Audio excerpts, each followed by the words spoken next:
So hello anime lover, स्वागत है आपका कोर्स एंड में एक्सप्लेन्ड चैनल पे। और आज के इस वीडियो में मैं आपको हाउ टू स्टील 55 केसेस के एपिसोड 3 को एक्सप्लेन करूंगा। लेकिन अगर आपने अभी तक हमारी चैनल को सब्सक्राइब नहीं किया है तो कर लीजिए ताकि आगे के वीडियोस आपको मिलते रहे। तो बिना किसी देरी के एपिसोड स्टार्ट करते हैं। Let's begin.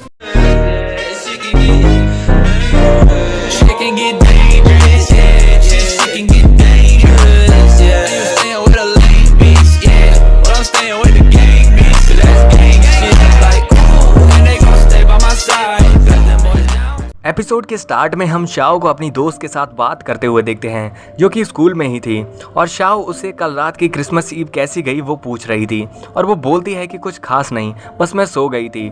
और वैसे भी ये स्कूल कंप्लीट होते ही मैं ग्रेजुएशन के लिए शंघाई चली जाऊंगी।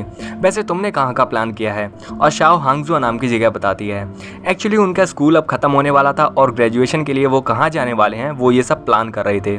और तभी वहाँ रास्ते में जिनियन दिख जाता है जिसे देख कर उसकी दोस्त थोड़ी देर में वहां से चली जाती है। पर शाओ और जिनियन एक दूसरे को थोड़ी देर तक देखते रहते हैं और अपने अपने रास्ते हो लेते हैं। पर शाओ थोड़ा परेशान लग रही थी कि तभी जिनियन का दोस्त उससे पूछता है कि तुम कहां जाने वाले हो, यूनिवर्सिटी के लिए तुमने कहां पर अप्लाई किया है? और वो यहीं यानी शंघाई रुकने वाला था। और शायद अलग अलग या दूर हो जाने की वजह से शाओ थोड़ा परेशान हो रही थी। और तभी शाओ हांगजुआ जाने की जगह पर अपने फॉर्म में शंघाई लिख देती है और अपने आप से वादा करती है कि मैं अब से जिनियन के रास्ते में दोबारा नहीं आऊंगी और खुद पे पहले मेहनत करूंगी। फिर धीरे धीरे समय बदलता है। हायर एजुकेशन यानी उनके स्कूल के एग्जाम की डेट निकल आई थी जो कि 60 दिन बाद थे और वो लोग तैयारी करते हैं। समय अपनी स्पीड से बीत रहा था और वो दिन आ जाता है जब ये स्कूल लाइफ उनकी खत्म होने वाली थी। फिर हम देखते हैं कि उनके एग्जाम हो रहे थे और एग्जाम खत्म होते ही वो सब लोग एक ग्रुप फोटो लेते हैं और एक नाइट कैंप पार्टी पे जाते हैं जहां वो लोग बस यही बातें कर रहे थे कि स्कूल लाइफ कितनी जल्दी खत्म हो गई और हम सब लोग अब अलग होने वाले हैं। और आंसिया की इस बात पे शू रिप्लाई करता है कि ज़्यादा दूर नहीं, मैं शंघाई में ही रहूँगा, बस अलग अलग स्कूल में हम लोग होंगे। और शू स्मोकिंग कर रहा था पर आंसिया उसे मना करती है और उनमें आपस में बहस होने लगती है। पर तभी शू जिनियन से पूछता है कि तुम्हारा क्या प्लान है ग्रेजुएशन का?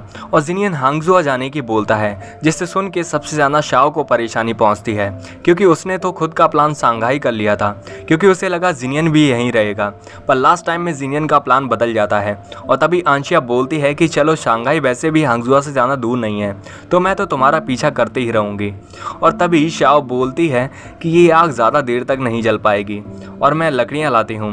पर ये तो बस बहाना था, असल में बहुत दुखी थी और वो बस अकेला रहना चाहती थी। और शू उसके साथ चलने को कहता है पर आंशिया उसे पकड़ लेती है और बोलती है कि कहीं तुम मेरी बहन पे लाइन मारने की कोशिश तो नहीं कर रही। और उनमें आपस में फिर से बहस होने लगती है और तभी जिनियन शाओ की तरफ देखता है। फिर अगले सीन में हम शाओ को जंगल में देखते हैं जो कि बस यही सोचती है कि हांगजाओ कैसे चेंज कर लिया उसने।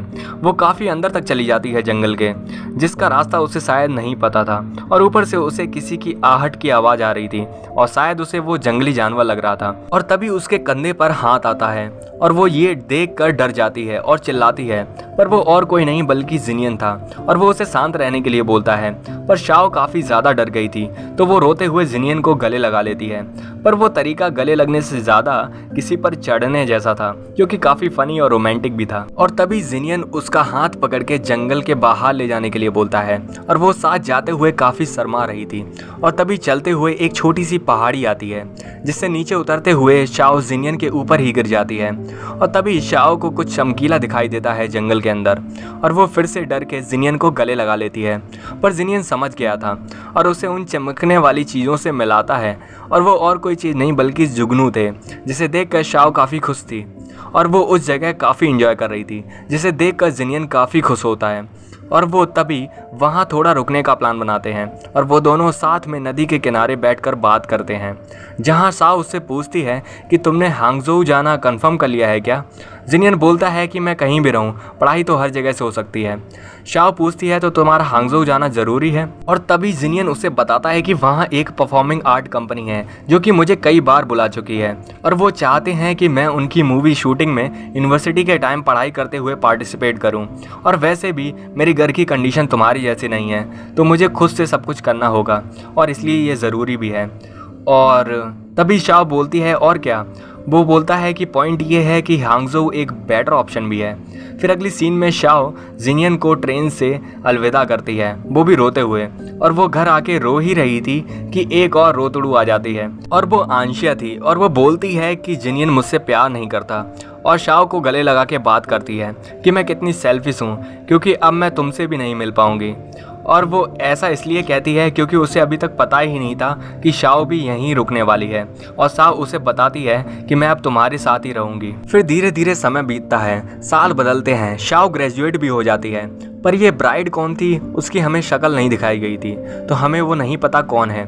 शायद शाओ भी हो सकती है या फिर आंशिया भी। और हमें शाओ अगली सीन में फ़ोन पर बात करते हुए दिखती है, जो कि बोलती है कि मुझे होटल का एड्रेस पता है और मैं अभी आ रही हूँ। और यहीं पर ये एपिसोड एंड होता है। वेल सो गाइस, आपको कैसा लगा ये एपिसोड हमें कमेंट करिए। बाकी अब हमारे सामने एक और क्वेश्चन आ गया है कि वो ब्राइड शाओ है या आंशिया, पर ये बहुत इंटरेस्टिंग होने वाला है। तो आगे जानने के लिए मिलते हैं नेक्स्ट एपिसोड में, पर तब तक के लिए बाय बाय, सायोनारा एंड अरिगातो फॉर वॉचिंग।